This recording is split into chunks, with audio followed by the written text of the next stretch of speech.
ఇలా పైకెత్తినటువంటి పడగని కిందనే ఉన్నటువంటి పాదానికి కొట్టకుండా వింపి అది వెళ్ళిపోవాలి అంటే పరమేశ్వరుడి ఆజ్ఞ ఒక్కటే కాపాడుతుంది. ఆపద దేని వలన వస్తుంది? ఆపద గత జన్మలలో చేసుకున్నటువంటి కర్మల వలన వస్తుంది. కర్మ ఏం చేశామో మనకేం తెలుసు? ఏ కర్మ చేసి ఉన్నానో నాకేం తెలుసు? ఎప్పుడూ సంతోషంగా ఉండాలని అనుకుంటా.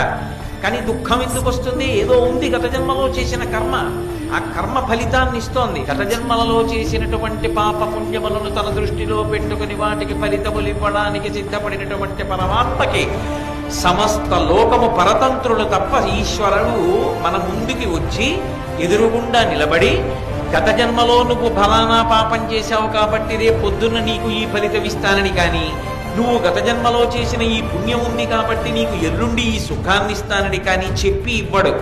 వెనక ఉంటాడు, నిశ్శబ్దంగా ఫలితాలను ఇస్తూ ఉంటాడు. ఇచ్చినప్పుడు మనం ఏడుస్తాం. కానీ అలా కాకుండా ఈశ్వర, ఆ జన్మలో నీ యందు నిబద్ధత లేక పాపకర్మ చేసి ఉన్నాను, ఈ జన్మలో నిన్ను నమ్ముకున్నాను, నువ్వు తప్ప రక్షకుడు లేడని తెలుసుకున్నాను.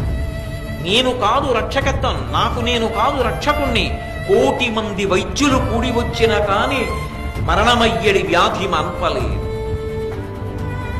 ఈ ఊపిరి ఆగిపోవాలని ఈశ్వరుడు నిర్ణయం చేశాడనుకోండి, ఎవరు ఊపిరి తీయించగలరు?